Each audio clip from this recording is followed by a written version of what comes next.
Good evening, everyone, and welcome here to the Irish Hills of Michigan International Speedway as it plays host to the season opener here under the Dark Horse Racing Series banner. It's the introduction of the F.A.R.T NDCar Series. 100 laps here tonight in this season opener. 26 drivers ready to take the green flag, and we're ready to bring you coverage here tonight on the Flatout Racing Network. I'm Seth Cole, alongside of Matthew Rodriguez. And Matt, new car for these drivers. We've never seen this before here on FRN with the IR01 cars. And we were talking before we came on the air. This is a unique monster that these drivers are going to be piloting around this 2-mile speedway. Yeah, and looking at what we previously had, seeing a 3-liter V10 monster that can get up to speeds about 260 miles an hour on these straights, it is absolutely insane. And unfortunately, that's going to make a lot of the maybe a small touches just a little bit bigger.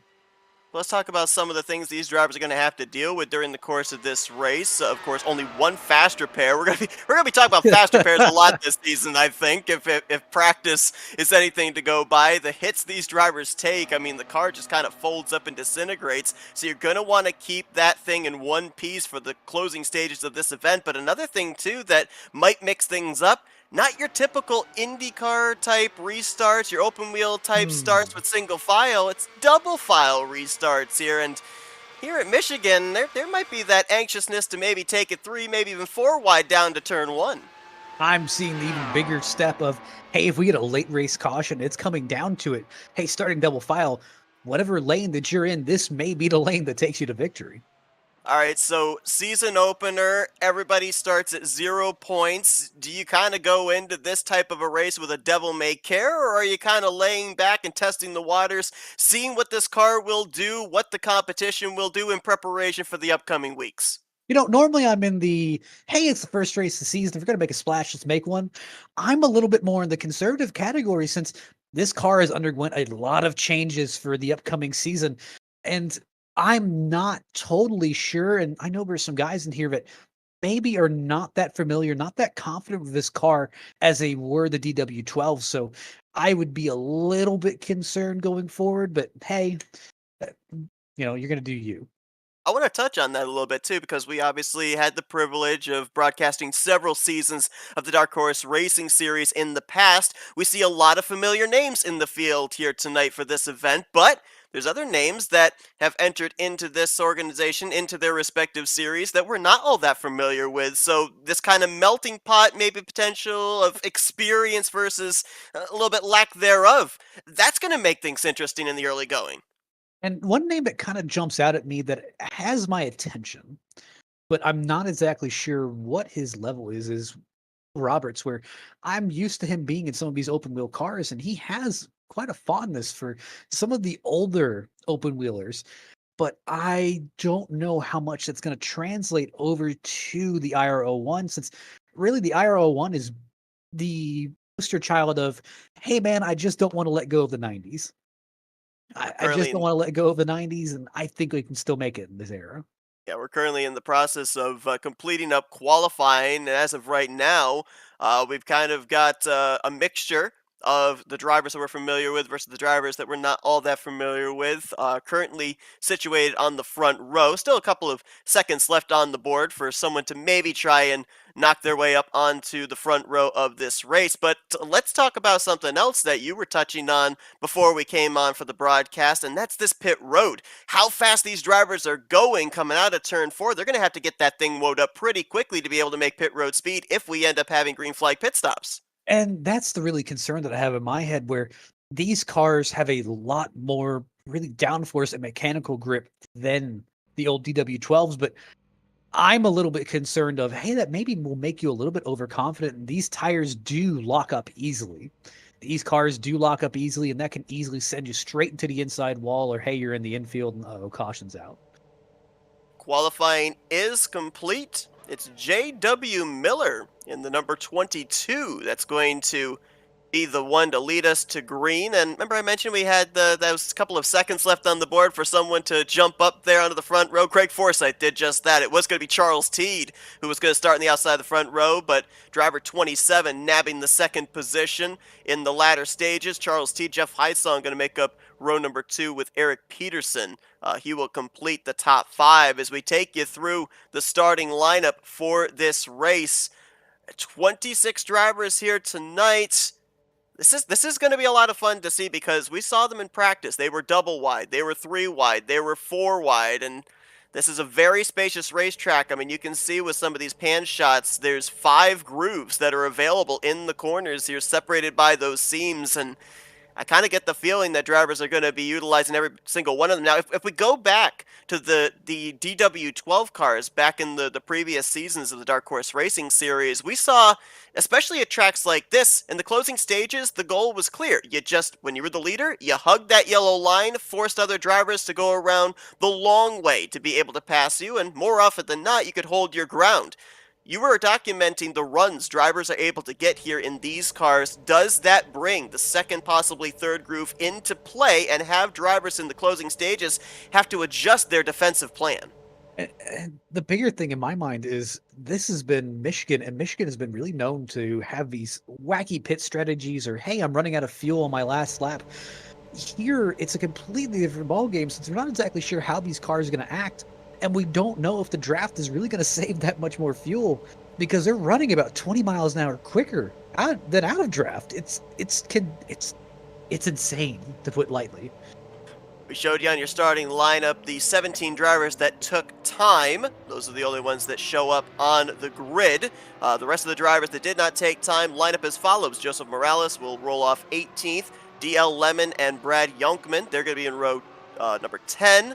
Charles Johnson, Jim Brooks in row 11, Jeremy Reed, Nicholas Winook in row 12, and Caden Norfree and Sheridan Wade. They will complete the rest of the field. Looks like maybe the 6 of Charles Johnson, the 8 of Charles Johnson may have missed the grid, maybe starting from pit road. We'll keep you updated on that, see if he is going to be at least taking the green flag here tonight. So 100 laps, 200 miles here this evening.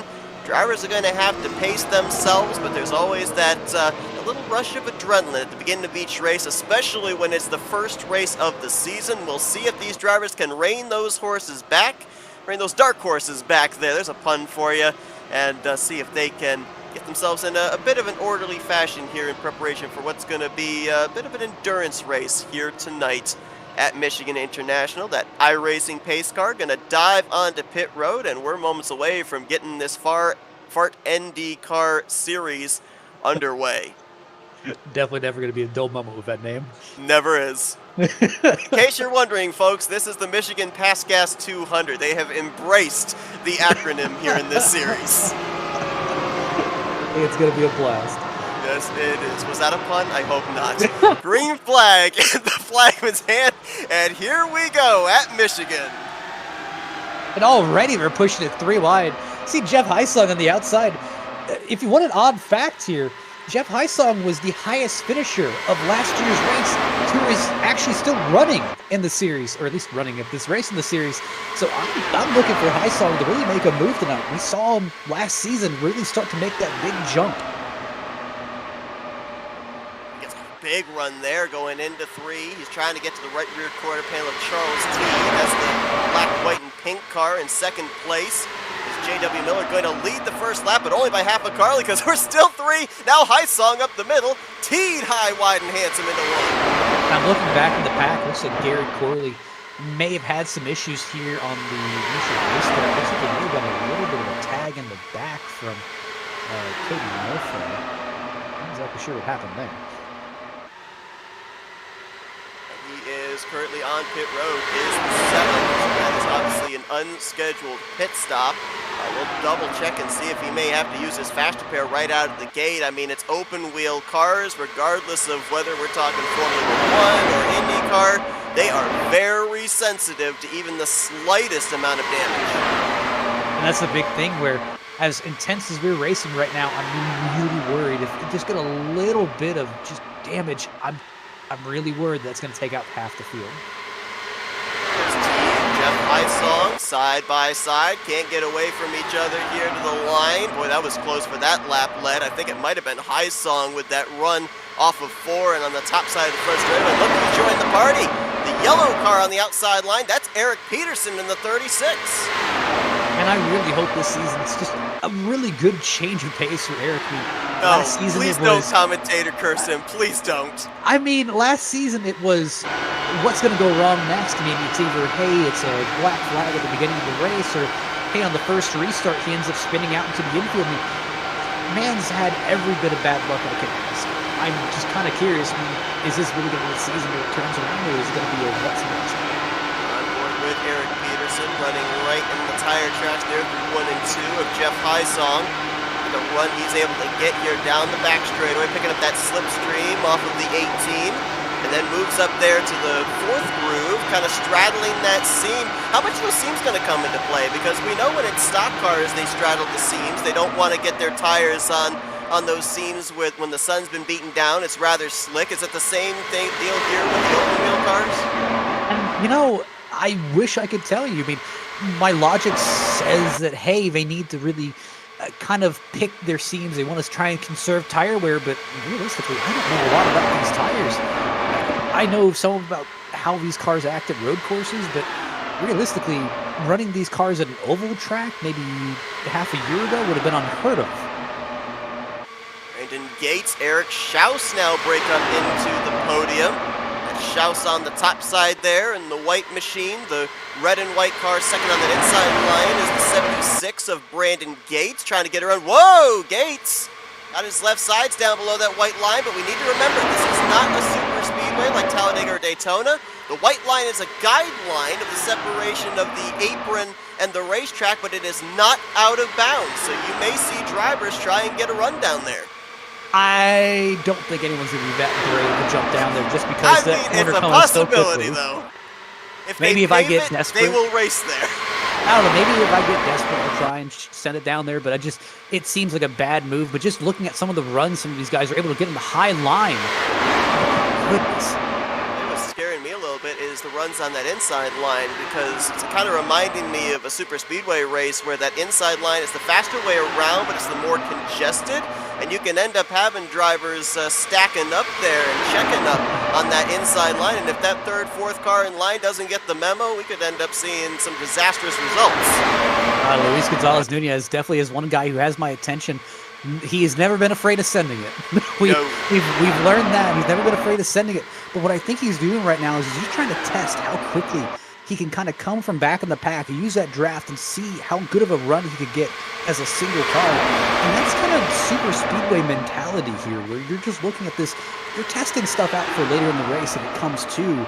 I really wonder if he's just kind of testing the waters, seeing if it's possible. We talked about how spacious Michigan is, the ability to get runs. You want a little statistic here, 10 laps in, and your podium drivers, none of them started inside the top 10 here tonight.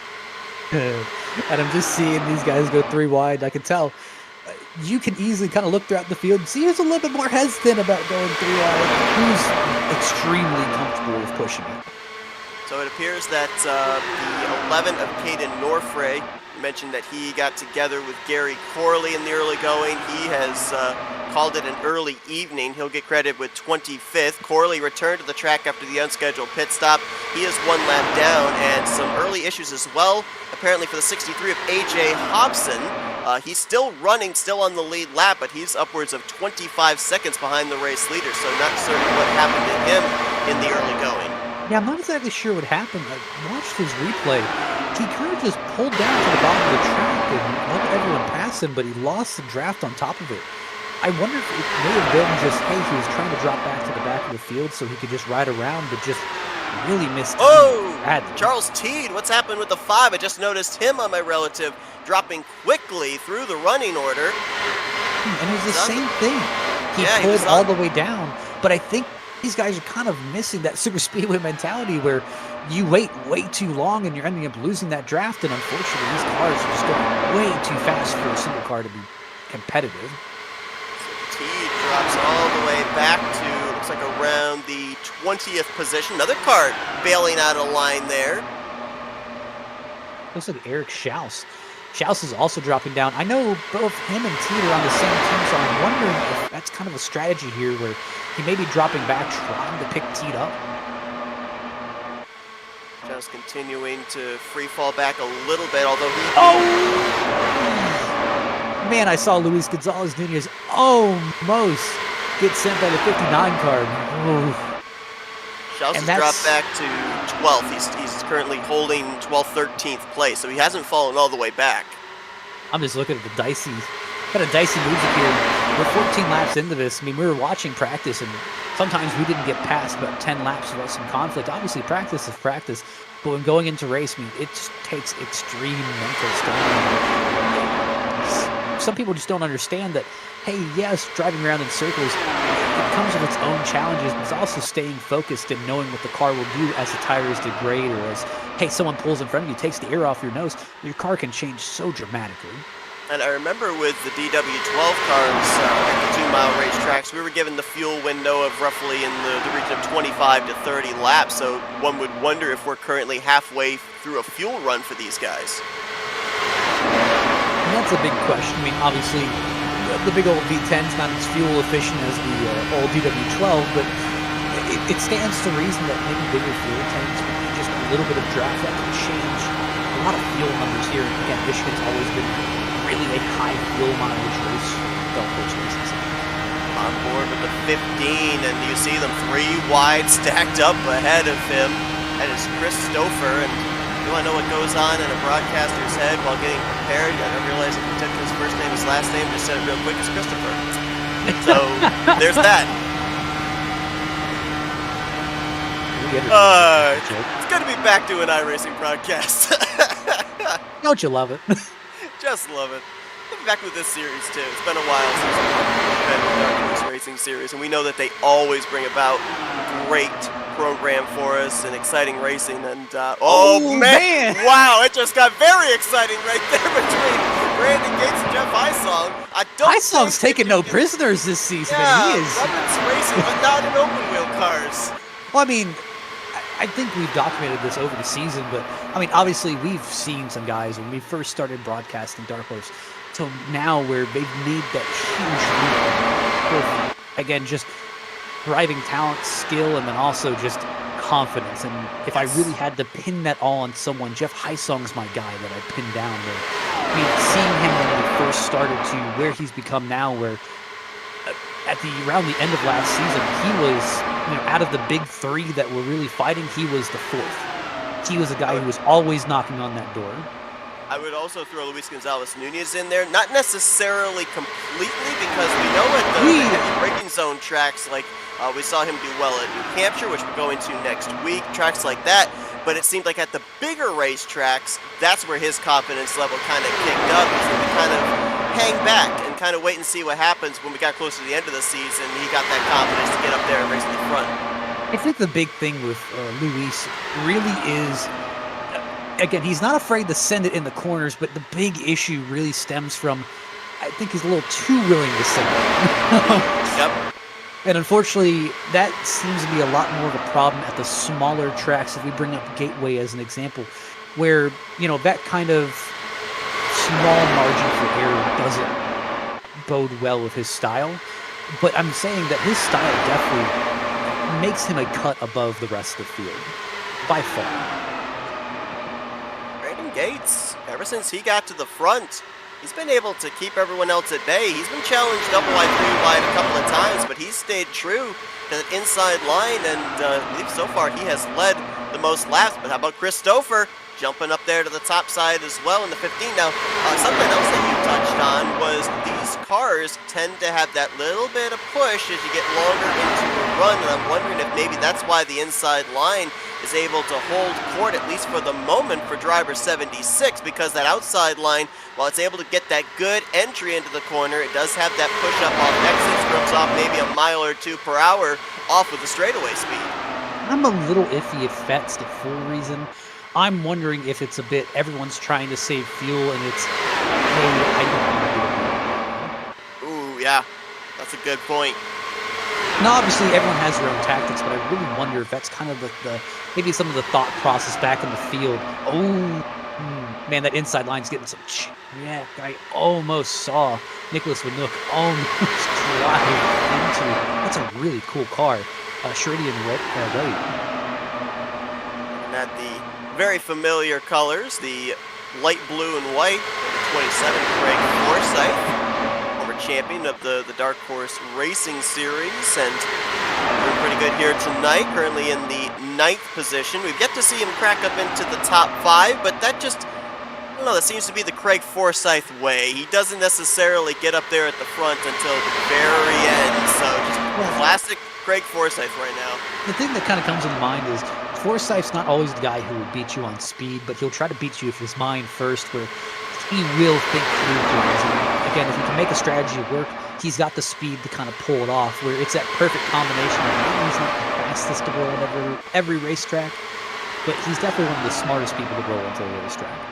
Seen a number of drivers, unfamiliar names to us, up here towards the front. Brandon Gates leading the way, Christopher hounding him down. Bill Hales was up here. How about the 59 of Najee Camargo? I apologize if I'm saying the first name incorrectly, but right now he's in the 5th position, trying to challenge there on the inside line against Luis Gonzalez Nunez. Man, I see Luis getting so loose on that high side.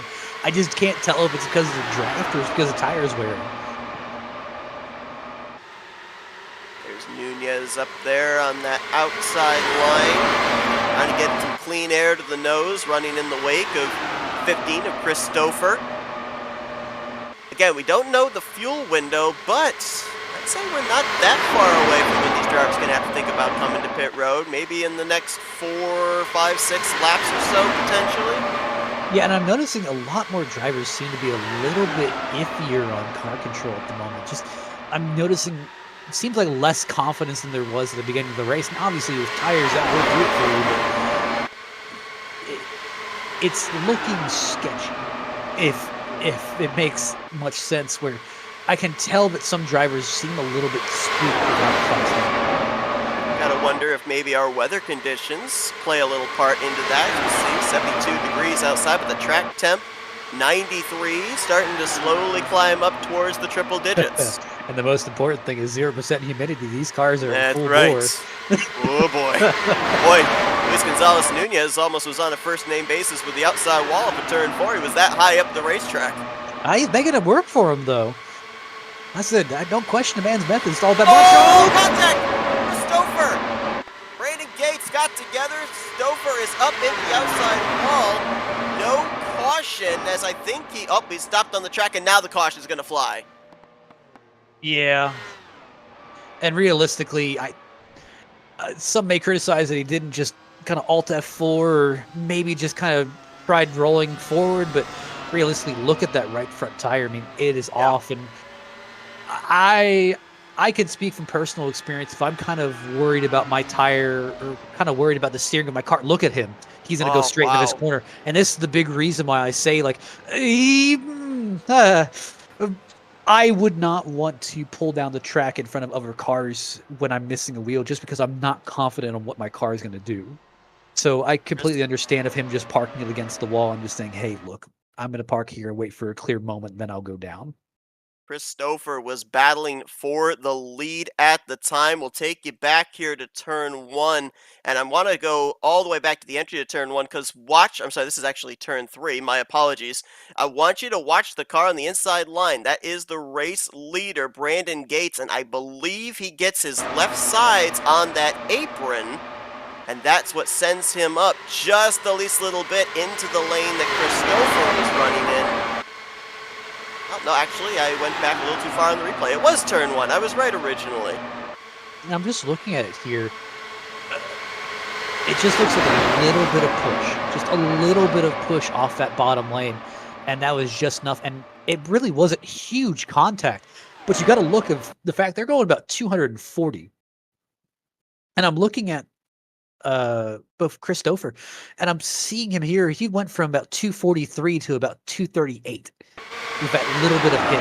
And it just took enough grip away from that front tire to send him straight into the fence. And I think it may be just a combination of, hey, we're not diving as low as we possibly can, but it also was the fact that these tires are losing grip. Very fortunate. The impact was basically the right side parallel with the outside safer barrier. Any other type of angle, it might have shot him back down into traffic. And again, he was at the very front of the field. So the fact that we got away with just a single car incident, pretty lucky in that respect.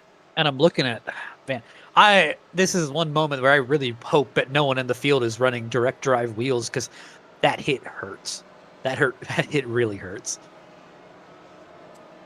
So no doubt Christopher will have to be utilizing his faster pair, not even halfway through this race, so might not be able to be quite as aggressive in the remaining portions of this race until the very end as he was in the early going. A couple of drivers elected to stay out. Let's see if they're going to come to pit road this time. That was Matt Wagner that you're looking at, your current leader in the 3, and William Swenson in the 87.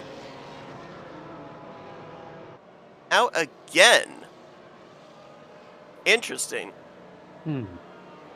I wonder if maybe they're waiting until 1 to green to come to pit road. I mean, this will definitely give us an idea of how far they can go with the fuel window, but the thing I'm the most worried about, not the fuel, but the tires. They're going to have about 30 some odd laps on their tires, as opposed to Jeff Hysong, Brandon Gates, Eric Peterson, the completion of the top 5. I know Wagner, and I'd like to believe he has a plan.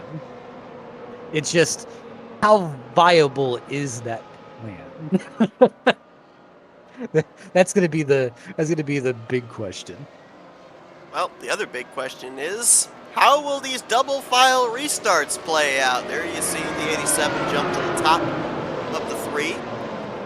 Might have been waiting for communication from Wagner as to which lane he wanted to restart in. I don't know if the leader gets lane choice here or not. Everybody else doubled up behind.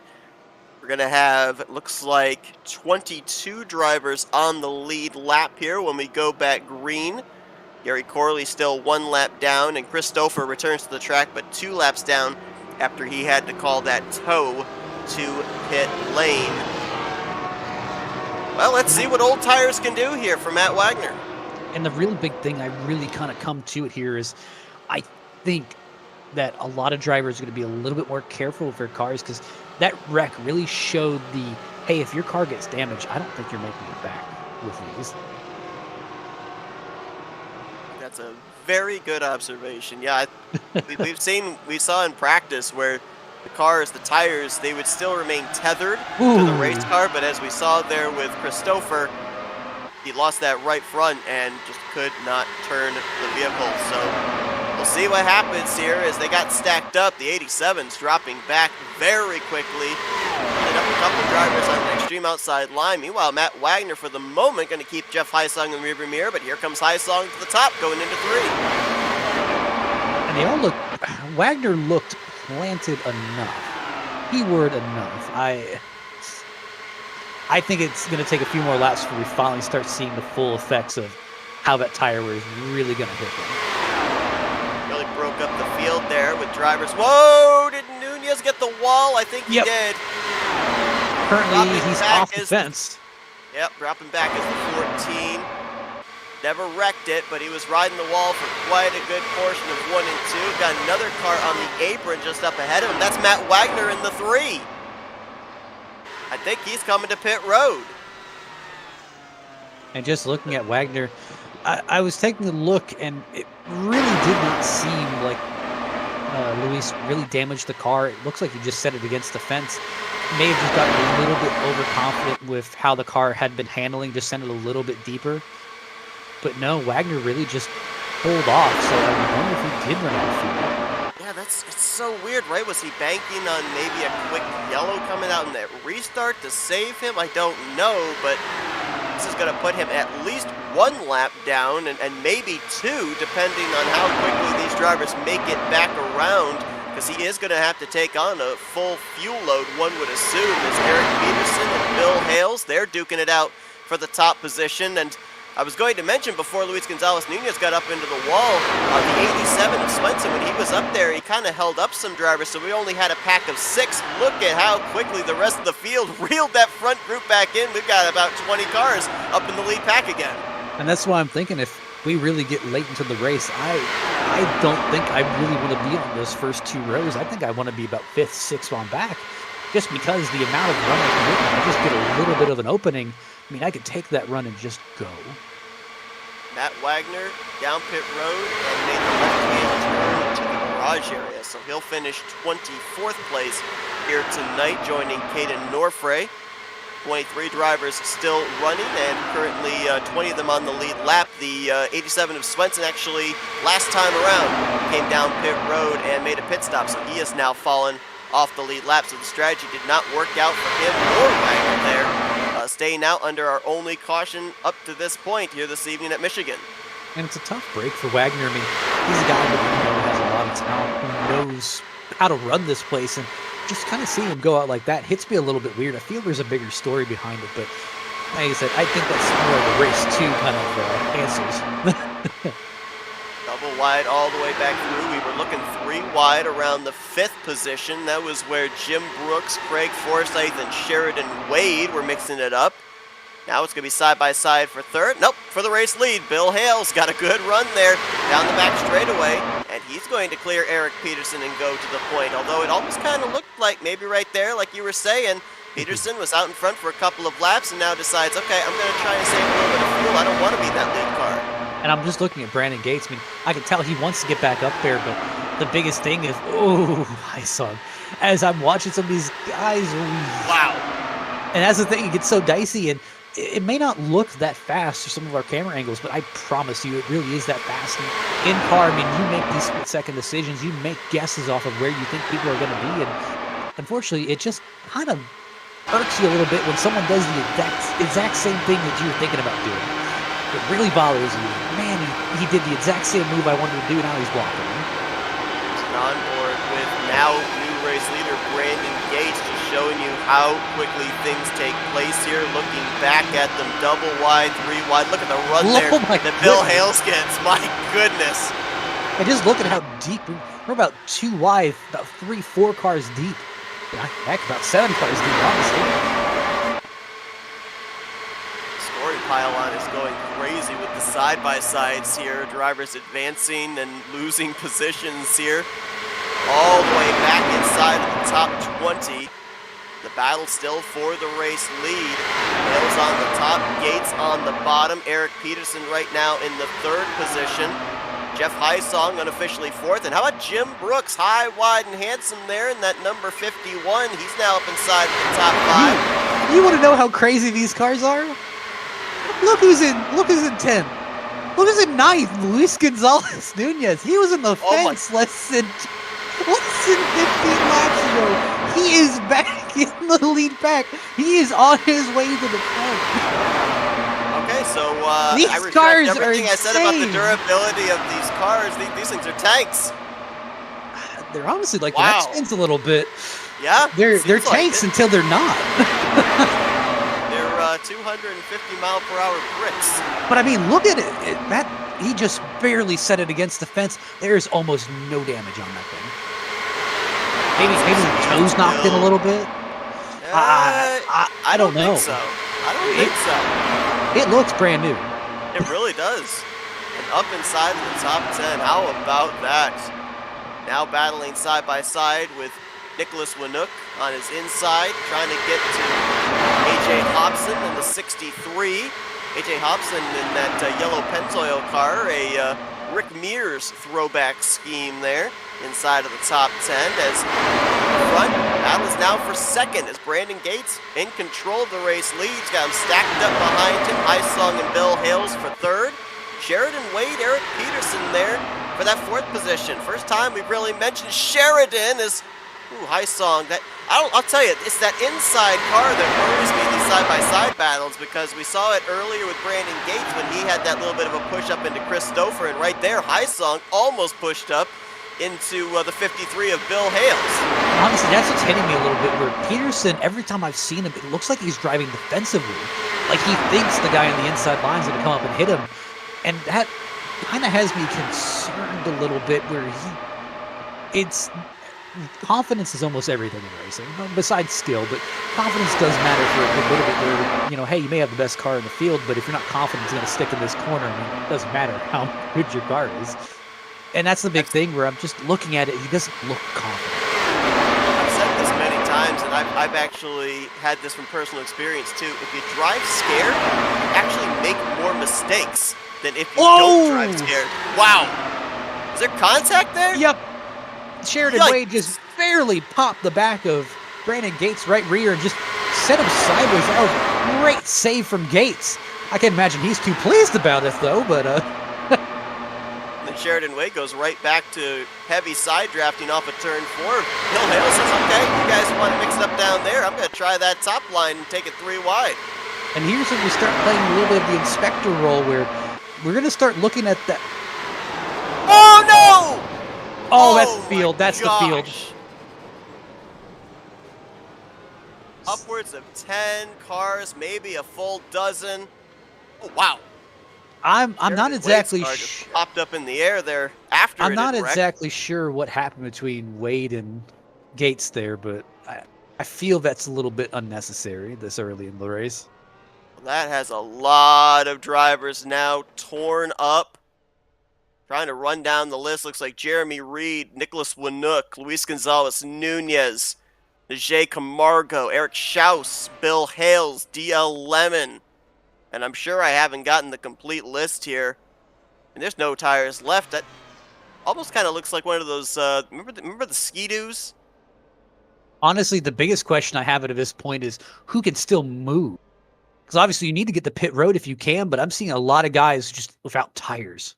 Eric Peterson, Nicholas Winook might be the only two Luis that are going to be able to make their way back. I think the rest that I listed off there were all drivers that had to take the teleport, the tow truck back to pit road. Let's go back to the back straightaway and see what happened here. Yeah, I see Winook still trying to get the pit road. Props for him, but that thing is crabbing badly. Wow. Oh, 54 in the air that he got, and then I think maybe he slides back over one of his tires, and that's why he popped up in the air again there. So maybe it's better to dissect this incident a little bit. Let's go back one lap. Let's go back and look at Wade and Gates the first time, because obviously there is an incident that predated this. Looking at it right there, that contact in the right rear. Going and I'm wondering 3. What really kicked this huge wreck off, because it looked like two guys battling for it. And I'm really wondering if that little instant kind of just kicked this whole thing off. Where, hey, I mean, obviously he's still racing him hard. I think it may have just been, I don't want to give. You shouldn't be racing me like this early in the race. And I think it was just push came to shove, and unfortunately, this met in the middle. When I look at it there, from the angle that we just had down the back straightaway, it almost looked like when the 54 of Sheridan Wade made the move, the back end stepped out him and directed him back down into the right rear of the 76. We'll get some more angles, but that's almost what it kind of looked like. I'm a bit divided in this because I'm taking the overhead look here, and it looks kind of like they met in the middle. It looks like Gates was going for a defensive move. He was trying to block him off a little bit. And I'm looking at Wade, and it looks like he was just trying to get closer to Gates, trying to pin him down, and unfortunately, just kind of met. Just look at nowhere for these drivers to go. There's no reaction time. I mean, you can hit the brakes, but more than likely, it's not going to do you a lick of good. I mean, look at Eric Peterson's on board. I mean, I'm pretty sure he was just caught in the middle of it where, I mean, he was the first car that kind of got dealt that bad hand. And he had no reaction. 36. Just running up the outside, trying to get the best run possible. Thinks about setting up for a move. Those two meet in the middle, and uh-oh. And at that time, you're just along for the ride. See right up ahead of him the debris littering the entirety of turn 3, the smoke, carnage there, drivers trying to get their cars refired but unable to do so. My goodness. Wow. Like I said, that's a tough pill to swallow if you're some of these other guys who, hey, you were having a good run here at the end of this race. It's been really clean thus far. And I think it was really just fact of the matter is they were battling. And unfortunately, when you're battling, you're not really thinking about the end of the race. You're just trying to get past the other guy. And I think it was just caught up in the heat of the moment. Trying to see if I can get an indication of all of who had to use their faster pair here. Current list that I've got, Jim Brooks in the 51 has actually already used his faster pair. I don't remember seeing him get involved in an incident. Gary Corley had to use his faster pair when he had the unscheduled pit stop in the early going, but the drivers from this incident that had to use their faster pairs, we are back green, included Nicholas Winook, Eric Schaus, Najee Camargo, Eric Peterson, Bill Hales, and Luis Gonzalez Nunez. Brandon Gates, D.L. Lemon, Sheridan Wade, and Jeremy Reed. All those drivers, they do not have their lifeline anymore. And I think the bigger cost that we're really seeing here is that we only have 11 cars in the lead lap. A lot of guys had to tow out of that. A lot of guys had struggles even getting back to pit road, and they ended up losing a lap out of that.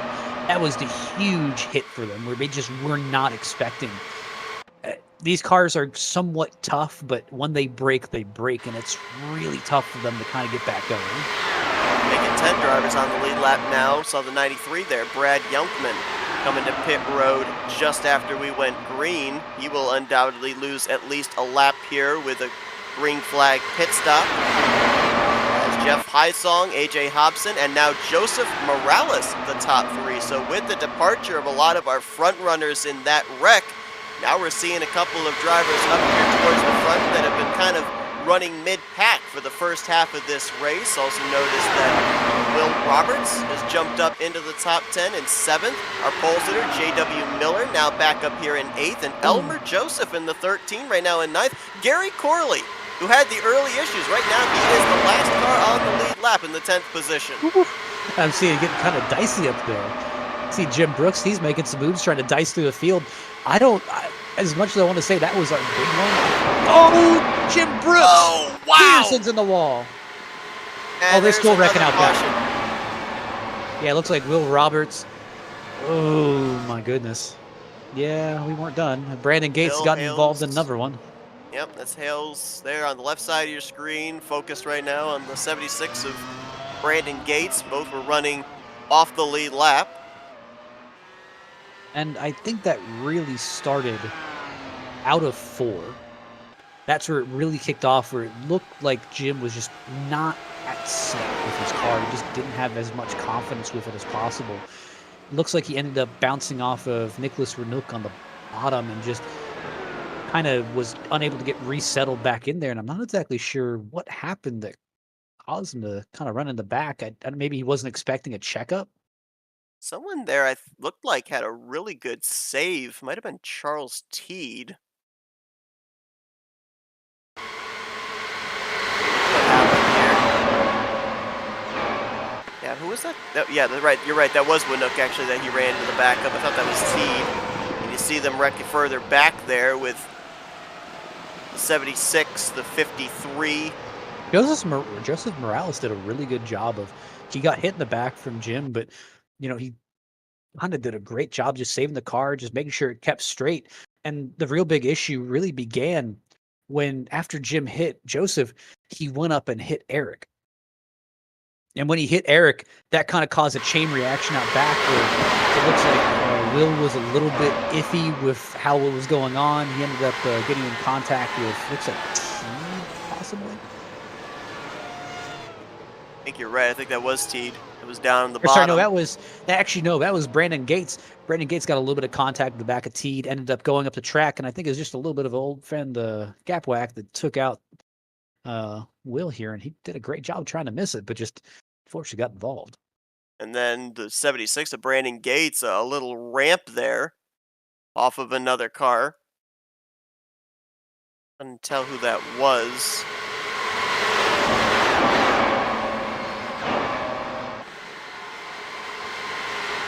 My goodness. Wow. And just looking at some of these cars, I mean, they're something else. Without a better word, they're just something else. Oh, we got a chance here under this, our third caution of the evening here at Michigan in preparation for next week at New Hampshire. I want to give a shout out to a big sponsor of the series, and that is 4D Racewear, I'm sorry. They are actually going to be supplying the champion of the series with special race footwear. And also, they're having a raffle for drivers that race in, I believe it's 80% of the schedule. So, big promotion going on there for 4D Racewear. Appreciate them and what they're doing here for this series. And these drivers not only getting a championship trophy, but something to race for in that regard as well, as we've crossed into the halfway threshold and are getting ready to double up for yet another restart. Elmer Joseph on pit road in the 13 car. On the lead lap, looks like Will Roberts got the free pass here under this caution. So 11 drivers will be back on the lead lap. 2 drivers added to the list of those that will not reach the conclusion of this race. Bill Hales in the 53 and Jeremy Reed in the 44. They'll get credited for 22nd and 23rd. They join Matt Wagner and Caden Norfray in the garage area. Eric Peterson still sits on pit road, 4 laps down, getting repairs done to his machine. Brad Youngman, after we saw him have that unscheduled stop on the last restart, he is 2 laps down, as well as Sheridan Wade. And then 1 lap down are the cars of William Swenson, Nicholas Winook, Najee Camargo, Luis Gonzalez Nunez, Chris Stouffer, DL Lemon, and Brandon Gates. J.W. Miller is someone I've definitely got my eye on here on this restart. I noticed back in the pack he wasn't that comfortable being put 3 wide. He didn't seem that solid in the middle, but he kept making up ground, which really caught my eye. I'm wondering if he can kind of keep moving forward here and if it might kind of better suit him to lead the field. Jeff Heisong's been up inside of the top 5 pretty much all day long. He's been out in front for a good portion of this race as well, and he's going to get us back underway. You gotta wonder if maybe he might be one of the favorites. Wow! In this Look one. at Luis Gonzalez Nunez. Man, shot up the middle like a rocket. And remember, we've got drivers that are a race within the race going on here. Not only drivers up at the front trying to lead here at Michigan, but drivers, several of them that I listed there, about 7 or 8 of them, that are a lap down, trying to be the first car 1 lap down in case a yellow comes out and get that free pass. Car around Charles Teed. Oh my goodness. Now we've got a car upside down further back there on the right side of the my. screen. I believe that might have been 59 of Najee Camargo. Shreddy and Wade went through a ride. Oh my Nicholas goodness. Winook was also in that. At least 4 cars collected up here in the 4th caution of the day. And I believe Shreddy and 2 Wade of them, and Charles Wade, Teed. Oh my actually goodness. 3 of them, Camargo, Winook, and Wade, had already used their faster pair. Aye. Let's go back Those and cars. My goodness, those cars. They took off. Teed was the only car involved in this on the lead lap. And this was going into turn 3. Just a little bit of a tap. Takes him Wow. out and just look at how those cars just. Oh, gosh. That onboard is going to be entertaining. Wow. Oh my goodness. That was the 54 of Wade. The car on the right side of the screen that we were trying to identify, that was Nicholas Winook in the 33. And it's just, that is so violent. I mean, even if, assuming the car didn't break immediately upon just hitting the wall, those flips are, that's going to do it in. Oh my goodness. Wow. That's, you see him flipping like a Frisbee. Oh my. It's so weird, right? Because we know these cars are going upwards of 200, 240 miles per hour, but it almost looks like they gain another 50 miles per hour of speed when they go into that kind of aerial death roll. I mean, that momentum's got to go somewhere. Well, The death does our roll. did our onboard survive is the question. Let's see if we have our camera with Sheridan Wade or not. Looks like maybe it survived. Oh my! Wow.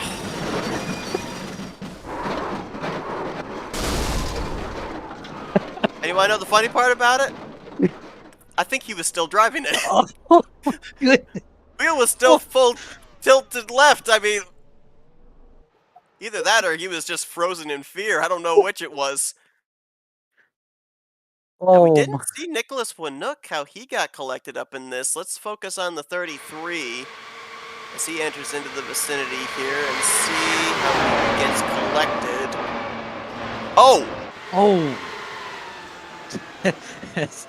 So he had a little bit less of an climatic roll, but easily just as destructive. I mean, obviously all four wheels are destroyed in that car. I mean, he's going to have to tow back, and I think he may have already used a fast repair of that last accident. Yep, he did. So did Sheridan Wade and Najee Camargo.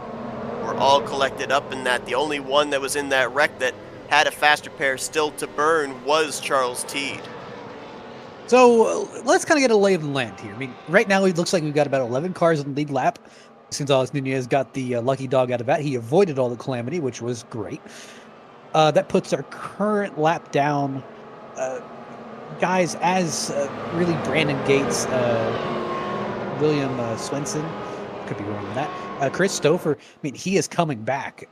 And just seeing the kind of the recovery that Luis Gonzalez Nunez had, I honestly believe that is possible for him. DL Lennon, we really haven't talked about him a lot in this race, but he's just been really keeping the nose clean, just trying to keep going. And would you believe it or not, Charles Teed. Teed did have to call the tow to be able to get back to pit road to get his fast repair, but to your point, only lost a single lap, so may be able to get back into this thing as less than 40 laps to go. I believe, yes, Luis Gonzalez Nunez got the free pass under that last caution, so he'll go back to work and trying to work his way back up to the front of the field from the 11th restarting position. But it's Jeff Heisong back in control and getting us back underway here at MIS. And just looking here, just seeing a lot of these guys just kind of risk it, and I'm noticing that middle line seems to really be where you gang on restarts, but it's extremely risky. Chris Stouffer looks like he took the advantage, ended up jumping. Looks like Brandon Gates had a terrible restart there. I did a quick count here. Only 9 drivers left running still have their fast repair available. That's 9 drivers out of 21 drivers that are still left in this race. My goodness. And just look at these guys, I mean, right back at 2 wide, almost pushing 3. And I'm just noticing a lot of these guys just really I can tell some cautions being thrown to the wind, but it's also, hey, I want to lead. I want to be in front. So I'm really wondering what our fuel range is. If we can actually make it to the end on this, I have some doubts, but it always comes into a question of, like, how far can we go?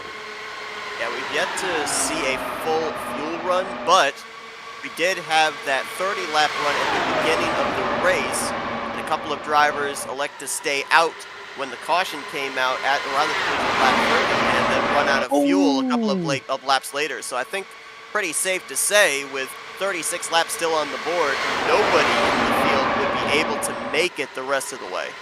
And the big thing I'm really noticing is a lot of these guys at the back of the field, I can tell they definitely have a lot of speed and a lot of grip, and they kind of can take somewhere, but they run into kind of the big issue that everyone runs into, which is, where do we go? Since I want to take the bottom lane, I have the most momentum, I have the most grip on the bottom, but someone else is on the bottom. Where do I take that momentum? Do I go up high? Do I risk it? Do I risk falling back? That's pretty much the epitome of super speedway racing, where you're just trying to play chess. I love how we sold the idea. Whoa! Hobson got down the apron there. He got really loose as a result. But I love how we tried to sell the idea at the beginning of the race that Michigan is so spacious, and now we're talking near the end of the race of where do I go?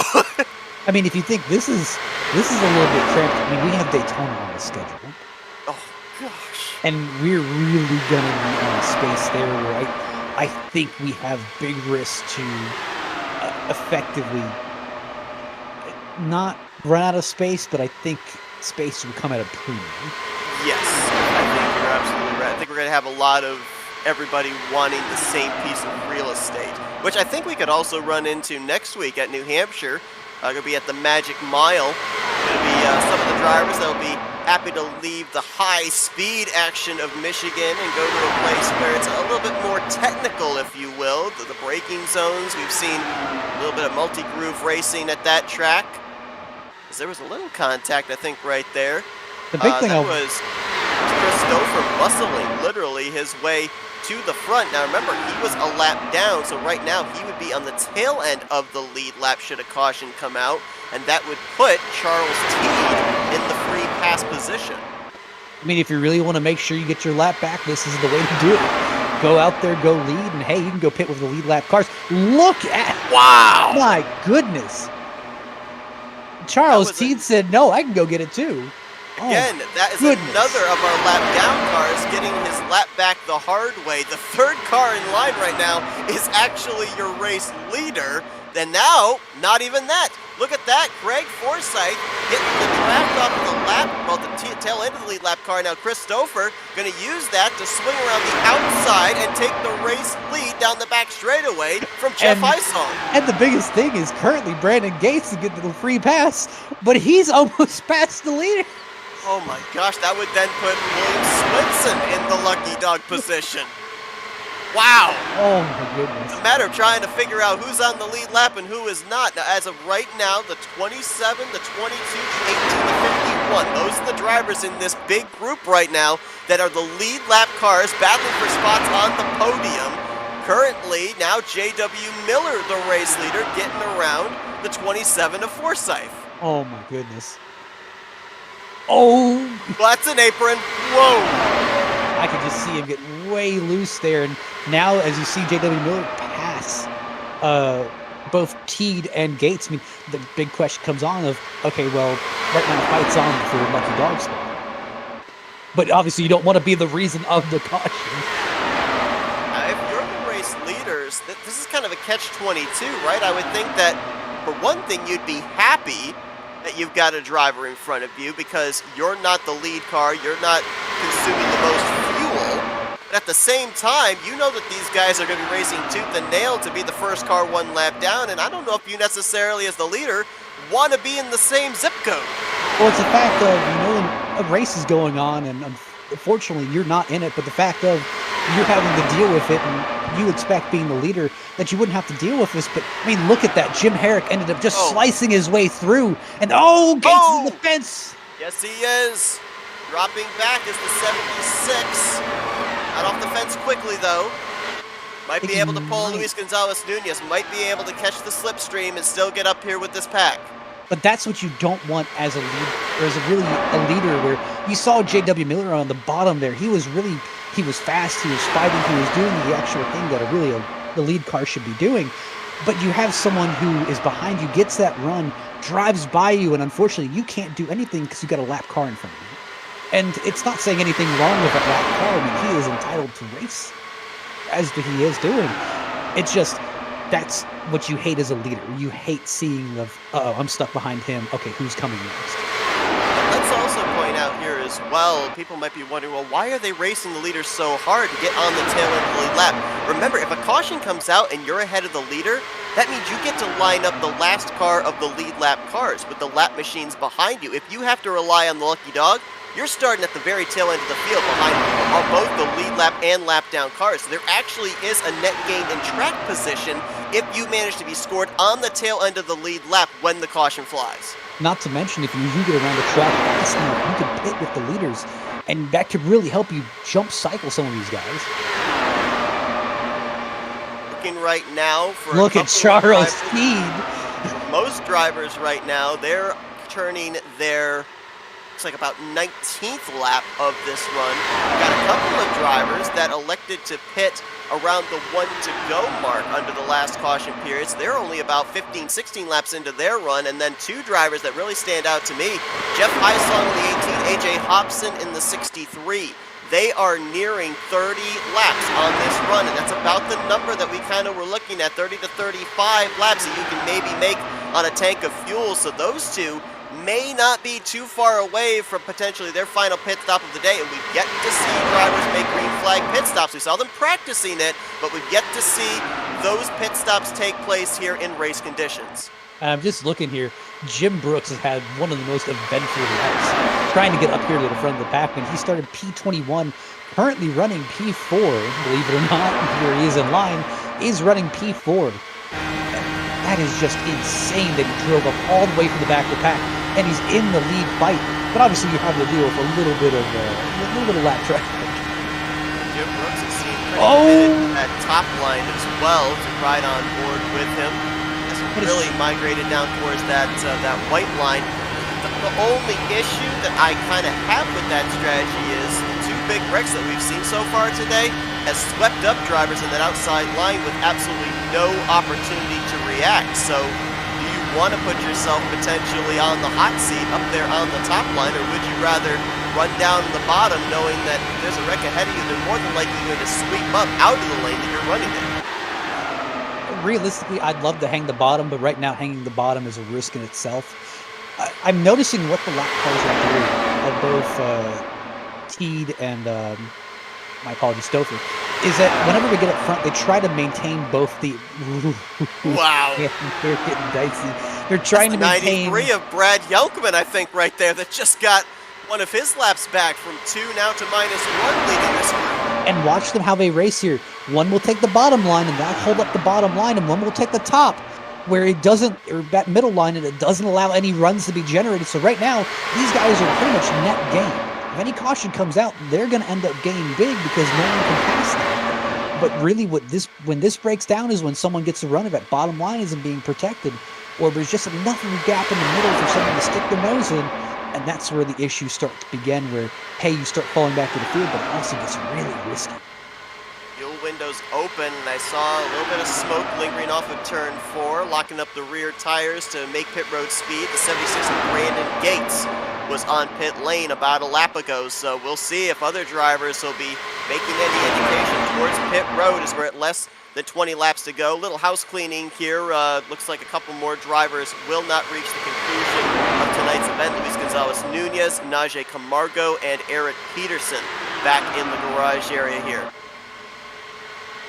And it's a shame for Luis Gonzalez Nunez, but like I said, that's just the risk that kind of comes with this racing.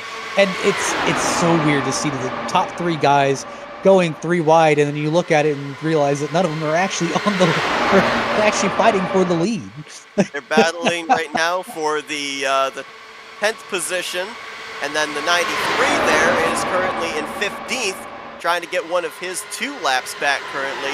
Now it's a battle for the lead. Jim Brooks in that green number 51 alongside of Jeff Heisong.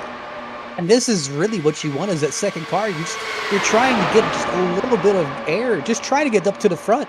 And I'm noticing, oh man, Wilkie does not look good. He does not look stable on that bottom line. We ended up talking about this a lot. Racing Series is running the DW12s, especially at tracks like this in Auto Club. The longer you go, the lighter the fuel load gets and the looser that back end gets, especially on corner exit. Does the same thing apply here for the IR01s? Here, I think we have enough downforce, enough ground effect where it doesn't really make the cars unstable. But I can definitely tell it's a little bit more tending on the plow side than the kind of looseness. Looking ahead at that battle, 93 and the 5 on board with the race leader, who's going to pull right up to the back bumper there of the 93. Now, Heisong got the lead back from Jim Brooks currently. Here's my question. Right now, you can obviously, at least how I see it, is that the lead lap cars are not really pushing yet. They're not pushing to try and get past these guys. But you know that in the back of the line, they have that internal clock, and everyone has it, but it's ticking down, telling you when it's go time. And I think right now a lot of these clocks, when they start hitting midnight, it's really going to be go time. Now the big question is, do you want to try and get in front of High Song later in the race, hoping, or sorry, do you want to try and get past some of these lap cars later in the race, hoping that when it's finally go time, those lap cars are going to act as almost blockers for you? Or do you want to keep trying to keep them in front of you as a deterrent for guys behind you who may get a run? I saw Joseph Morales come off pit road. Honestly, It's a tough decision because it is a tough decision. And it looks like High Song is coming down this time. He has screamed it out. And I think we'll probably see A.J. Hobson on pit road this lap as well. Both High Song and Hobson hadn't pitted for the last 2 cautions, so it'll be 38 laps that they have gone on this stint. Sprinkle in a couple of caution laps there with the opportunity to save some fuel. Let's see if they can get these things slowed down here. And he took it really conservatively on pit road. No, he didn't speed. He is all good. And the big thing is, okay, you've tried to maximize your entry to the best of your ability, but you really need to maximize that exit. That's what's going to keep you in the race. I think A.J. Hobson's going to be our next one to kind of look to come down. Oh, man, I saw Jim Brooks' tire fly off his car there for just a second. Someone's up there against the wall. Is that Forsyth? Yeah, it looks like he was trying to get down the pit road. Oh, it looks like Forsyth had a lot better of entry on the pit road, but had to stop because of H.J. Hobson. That may cost him just a little bit. Hobson, Forsyth making their final stops of the day. That turns the race lead over to Eric Schaus. He just swung around the outside of Jim Brooks to go to the point. And now Schaus has led today. He was up there inside the top 3 early, but I don't think he's led today. Now he is. Schaus is kind of in a good spot here where he has some drafting help. He can kind of keep going further. And to my knowledge, Charles Teed is a teammate where they can kind of coordinate their strategy here a little bit to make sure they come in with a friend. I noticed that it looks like Craig Forsyth left pit road a lot quicker than A.J. Hobson, so I'm not exactly sure if he held for a penalty or he just was not expecting. A.J. Hobson has left pit road, but the pit stop differential between Craig Forsyth and A.J. Hobson is about 3 seconds. Actually, it might have been fuel only for Craig Forsyth. They're showing only 3.3 seconds in his pit box compared to the 6.8 of A.J. Hobson.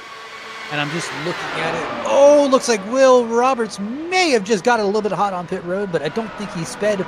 Almost hit the commitment cone, though. J.W. Miller, our pole sitter, in as well. We saw Jim Brooks was on pit lane the lap before, along with William Swenson. We're now waiting for 4 drivers up inside of our top 6 to hit pit lane. Leader Eric Schaus, second place Elmer Joseph, and then Charles Teed and Chris Stouffer, who are currently on the tail end of the lead lap after we ended up having the 18 and the 51 hit pit road. And here's where we're starting to get a little bit sketchier because you know those 3 guys up front are going to stay out as long as possible because they're trying to maximize their potential to stay on the lead lap. But I think that's coming to an end. Looks like Charles Teed will be coming down this time. I would not be surprised to see Eric Schaus following down. Yeah, he's getting past right and left here. Might be trying to save just the least little bit. Interesting. We had Craig Forsyth come to pit lane and take fuel only. Well, Elmer Joseph, or make that correction, J.W. Miller came down the lap after, took on fuel only. So drivers obviously keeping aware of what their competition is doing and replicating it, trying to see if it will gain them track position. Interesting. Schaus did not come down. That's an interesting move there. He has gone 38 laps on this stint. He would have to be a miracle worker to save 6 laps of fuel. It's not impossible, but it's very improbable. I wonder if he's planning to make it as well. He might be trying to make it as far as possible because every time he's been out and he's stayed in draft, I wonder if he's trying to stay in draft as long as possible, only trying to put a splash into it and hoping that since he's been in draft so long and hasn't had to go kind of fight to stay in it, he can technically leapfrog some of these guys, but it would be really, really tough. question is, how long has he been saving? Did he start saving at the beginning of this run? He might be pitting this time, and indeed he is. Gonna have to pit with 5 laps to go. We'll see if Elmer Joseph comes in this time. Nope, 13's going to stay out another lap. I think right now Eric Strauss's strategy was not, or Strauss's strategy was not to stay out the entire time. I think he's just trying to put as little fuel in the car as possible without losing as any time. Because he's been tucked up to these now lead lap cars the entire time. So I think he was really just trying to keep hold of them and try to gain as much time as possible where others may have lost. The big question is, will it kind of even out? I'm not exactly sure. I don't think this one will exactly even out. Hot pit there for Elmer Joseph, but I think he got it woed down. He nearly hit the commitment cone. And this should be the driver that things cycle out to. Pole sitter J.W. Miller trying to go coast to coast. I think if we ended up taking a look at a graph of where he's been running all day, it would kind of look a bit like a mountain peak. He's been all through the field, the front, the back, and now back up to the front again, but up front when it matters. 3 laps to go, and he's got about almost 2 seconds back to Craig Forsyth in second place. The big question is, will they be able to work together to try and catch him? Because obviously, as a pack, they're faster. He's going a max of about, let me see here. He's going about a max of 244 on the straights, while Craig Forsyth and others, they're getting about 250. So in theory, it should be able to catch him, but obviously, if you're having to lift off at certain points to make sure guys are not going to run each other over, that's going to slow you down a lot, and that's what I think may kind of keep J.W. Miller in the best running for this, where I don't think they can get organized quick enough to go catch him. Yeah, they were just 3 wide right there for second place. Eric Schaus, Craig Forsyth, Joseph Morales right now, second, third, fourth in this group. They've got a lap car in with them as well. You may feel that it's too little too late to catch up to J.W. Miller, and trying to figure out who's going to get those final spots on the podium as the white flag in the air.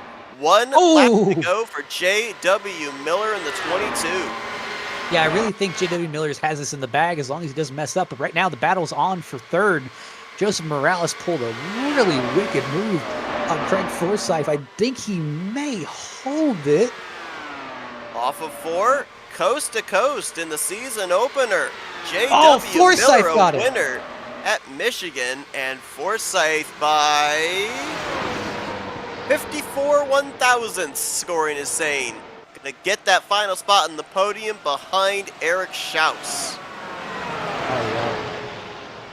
But just thinking, like, looking back at that race, the fact the lap cars are almost able to gang up on the lead lap cars, that was impressive.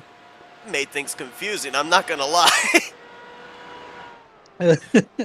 I knew High Song was at the front, I knew Jim Brooks was at the front, and then it was a who's who of, are they on the lead lap or are they a lap down? I don't know. Man, our entire podium consists of 2s.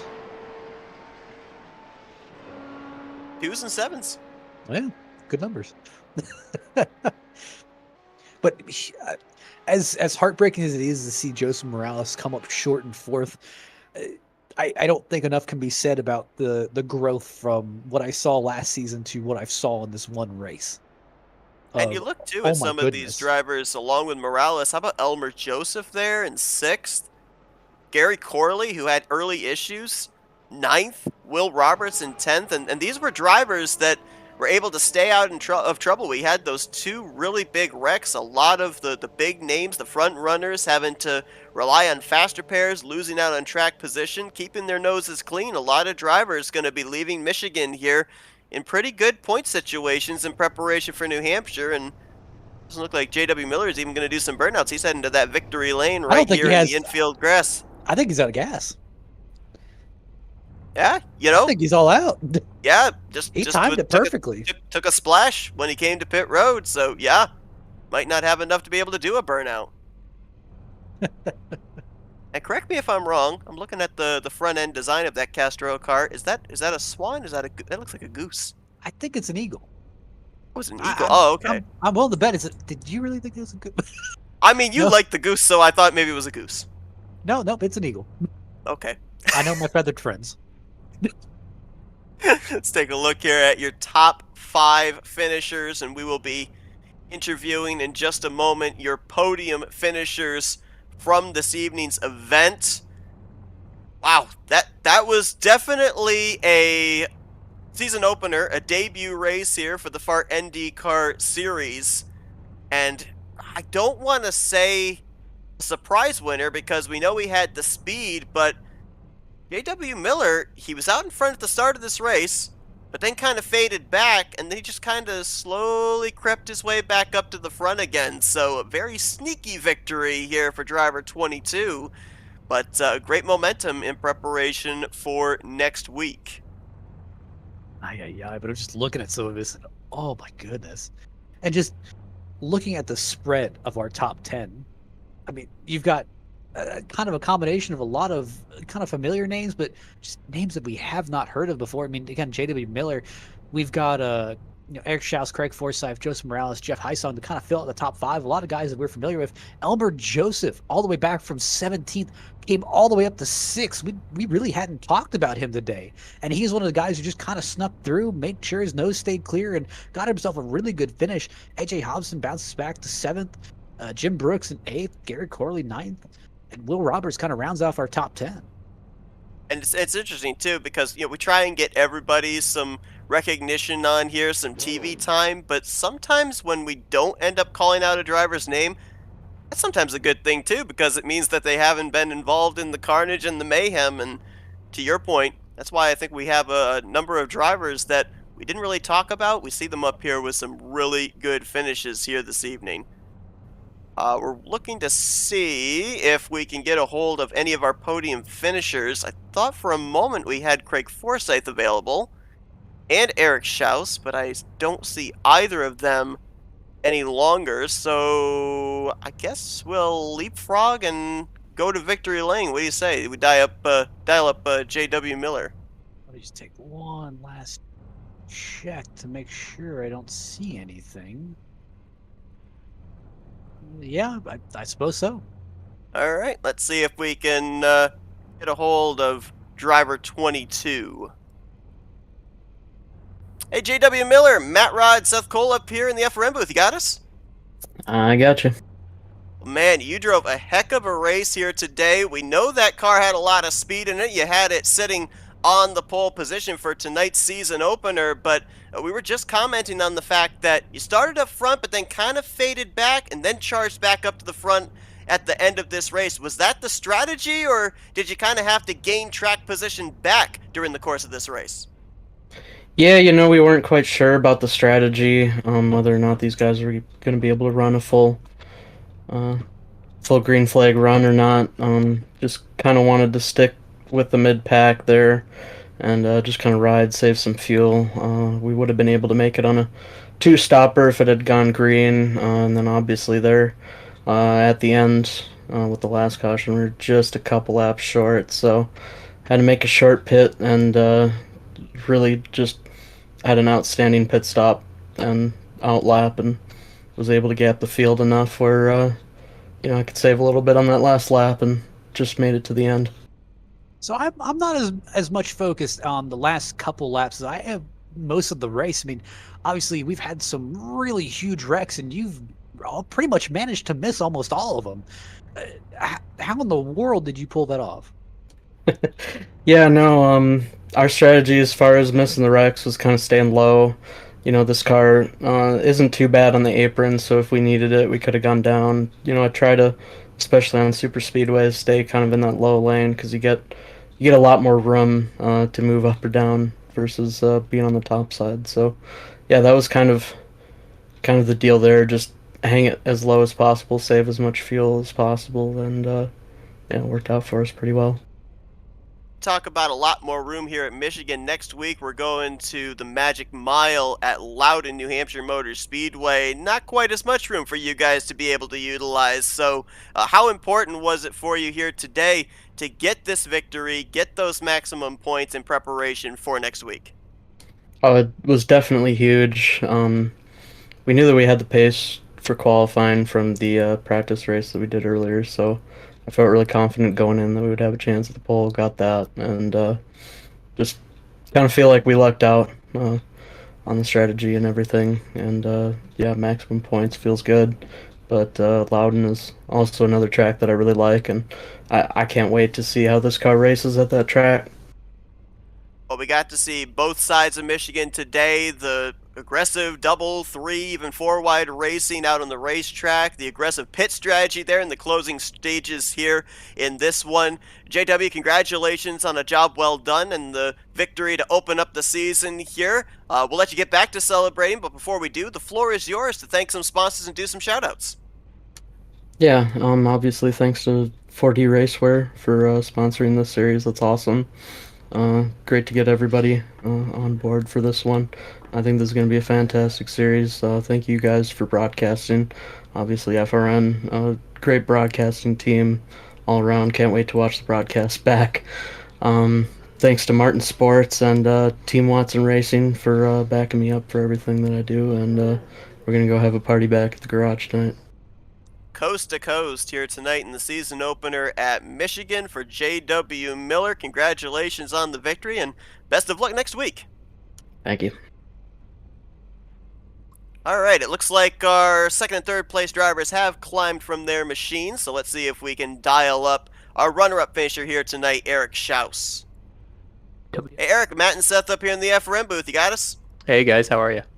I'll tell you what, we got treated up here in the booth to a really exciting race, but I can only imagine what the nerves were like for you guys down there. We saw aggressive racing from start to finish. It also came down, it looked like, to fuel strategy with that final pit stop. You were the driver that elected to go the furthest. What was going through your mind there in that strategy call? I kind of figured that, extend it as long as I can in case there is a caution. These cars are crazy difficult to get off a pit road safely, especially if people aren't taking tires. So I thought maybe there's a chance something's going to happen there.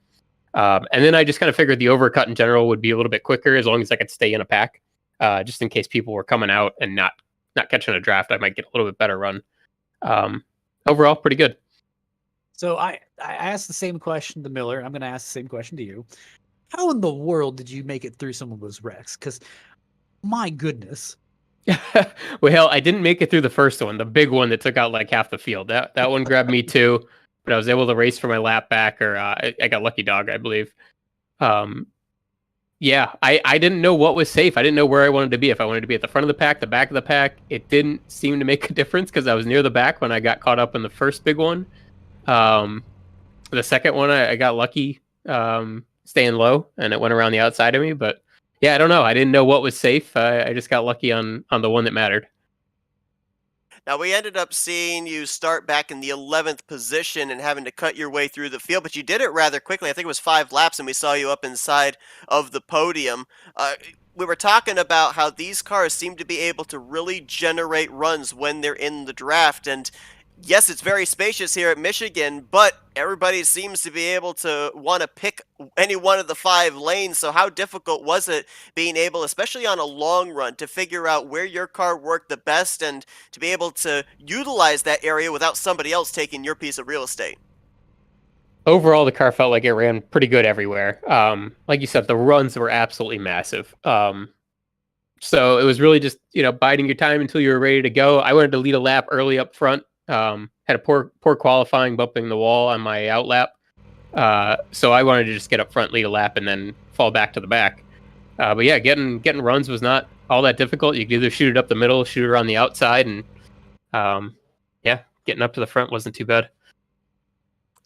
Well, playing the strategy gained you that good track position in the closing stages. You hang on for second place. Good points day in preparation for next week's race at New Hampshire, so congratulations on that. Before we let you go, we're going to hand the mic over to you, let you thank some sponsors and do some shout-outs. Yeah, thanks. It was a good start to the season, so I'm happy with that. Thanks to you guys at FRN. Appreciate your broadcast. Thanks to Dark Horse for putting on this league. It's fun to finally race this car. And thanks for the sponsors out there. I believe F.A.R.T Racewear is sponsoring this year, so thanks to them. Eric Schaus, your runner-up finisher here tonight at Michigan International Speedway. Congratulations once again on a great performance, and best of luck next week at the Magic Mile. Thank you. And let's complete the podium interviews here with tonight's third place finisher, Craig Forsyth. Craig, Matt, and Seth up here in the FRM booth. You got a copy? I got you guys. How you doing? Well, man, I'm going to ask you the first thing here that we were kind of wondering in the closing stages. We saw you guys double wide, 3 wide for second place. Was there any chance if you guys had gotten organized up that you'd been able to reel in that 22 and make it a 3 or 4 man fight for this race victory, or was it too little too late? I think we needed 2 or 3 more laps of racing, honestly. I mean, we were catching them, but there just wasn't enough time. And I mean, the cars are already, hitting their max speeds. So no, that was good on JW for making the having just a blazing pit stop. That's for sure. I'm just so bewildered where you started out the race not looking like the fastest car, or at least to my eyesight, which is rather bad. But you managed to pull it back in almost the same way that you kind of always do in an odd way. On that final pit stop, I noticed that you took only gas, no tires, no nothing. Just what was kind of call there? Does tires really matter on these? Well, I mean, for the number of laps that were left, it was like basically I knew it'd be like a 2.5 second stop versus a 6+ second stop. So to me, it was a no brainer to do that. I was hoping that I would be farther ahead, but I guess a few other guys had the same idea. But no, I mean, me, it was learning as I go. I haven't practiced a lot in this car, so I hadn't really experienced how the drafting works with how tightly these cars pack. So it required, I think if you watch the beginning of the race, I mean, I was lifting earlier than other people were and lifting too much. And then as the race was progressing, I was getting more and more comfortable with how little I could lift while maintaining speed in the level of draft that I think I only led 1 lap. I was just trying to keep the car always in the draft constantly to try and save fuel and see if that would help. But we kept having cautions. So in the end, didn't really help. So, Craig, obviously, we documented the fact that you're a former champion in the Dark Horse Racing Series when you guys ran the DW12 cars. Now we're in the IR01s. We're going to be at different speedways here this season, shorter speedways. We've got Daytona coming up here on the schedule, some more 1.5 miles, some of them ovals, some of them D-shapes. Now, obviously, only one race under your belt here this season, but with this one race, what's the outlook in preparation to try and win a championship with these cars? Do you think it's going to be around the same level of difficulty, maybe a little tougher, maybe a little easier? It's going to be these cars generate so much draft that it's going to be really hard to break away unless we get some long green flag runs. It's going to be really hard in any of the bigger ovals to break away at all. So, I mean, those are usually the tracks that I do really good at, and usually the ones that I can rely on my pit stopping getting me ahead of guys. So those are, knowing that that's going to be even more difficult in this car, this is going to be a really difficult, really competitive season. Well, we are looking forward to it, no doubt. Great showcase here tonight in the season opener. Congratulations on finishing on the podium tonight in that 3rd position. Before we let you go, though, the floor is yours for thank you, sponsors, and shoutouts. Oh, first off, got to thank Jim over at F.A.R.T Racewear. Wasn't able to make the race tonight, but Chris as well, my teammate. I think he was right up at the front, and unfortunately he got hip checked into the wall or neck coated or something, because all of a sudden it went from 3 green cars in front of me to only 2. So that was unfortunate. And then the boys over at my esports team, the 510 esports guys. And you guys over at FRN, good on Charles Teed for getting the Dark Horse back up and running, getting us broadcast again. And it's nice to be back on. And this is a crazy car. A crazy car, and we're looking forward to seeing what it does next week at the Magic Mile. Congratulations on a job well done. Some good points heading into that race, Craig. Thanks, guys. Stay safe. And that is going to bring our coverage tonight here to a close. It got to points in this race, Matt, where you kind of just wanted to stay silent and watch and observe what was going on, because these drivers, they were aggressive really from start to finish. I said at the beginning that maybe some drivers were going to utilize this race, since everybody started with a clean slate, as a testing period. See what these cars could do. See how the draft was utilized in preparation for some of these other 1.5 miles, 2 mile racetracks that we've got coming up. Is that what we saw here tonight, do you think? I'd like to believe that's what we saw, but again, anything's really possible. I think tonight was really hey, let's test out and see what we can do. And I think as the season goes on, people will get a lot more confident with the racing. I feel people getting emboldened, and I think that's when we're going to start running into issues. But I think that's a later problem. So I want to just real quickly on something that Craig Forsyth said, touch on it just for a moment. He was talking about how the draft is so much more prevalent, the slipstream so much more prevalent with these cars. As I look at the next 2 tracks that we're going to, New Hampshire next week, and then in 3 weeks' time we're going to be in the desert at Phoenix. Shorter ovals. Does the draft come into play in those type of races, do you think, those kind of technical racetracks? I feel they would, but again, what I've been quickly proven is what I know about this car is wrong. So it's going to continue being a learning experience as we keep going through the season of what is actually possible with this car. And I think we'll get a better grasp on that next week. Yeah, what we know about this car is that we know what we don't know. Oddly enough, yes. But we'll be learning right along with you folks here week after week. Next week, these drivers are going to be heading to New Hampshire Motor Speedway to continue on the first season of the F.A.R.T NDCar series under the Dark Horse Racing Series banner. Hope that you guys will join us for that. That will be May the 7th. Green flag scheduled to fly at 8 p.m. Eastern Standard Time here on FRN. Matt, it's been a great one here tonight with this season opener. I appreciate you joining me in the booth. Always a joy. And again, we'll see you guys next Sunday night for the continuation here of the F.A.R.T NDCar series on FRN, the Flatout Racing Network. This broadcast is the copyrighted work of Flatout Racing Network and may not be rebroadcast, retranslated, or used in any form without the express written consent of Flatout Racing Network and iRacing.com Motorsports Simulations. Flatout Racing Network would like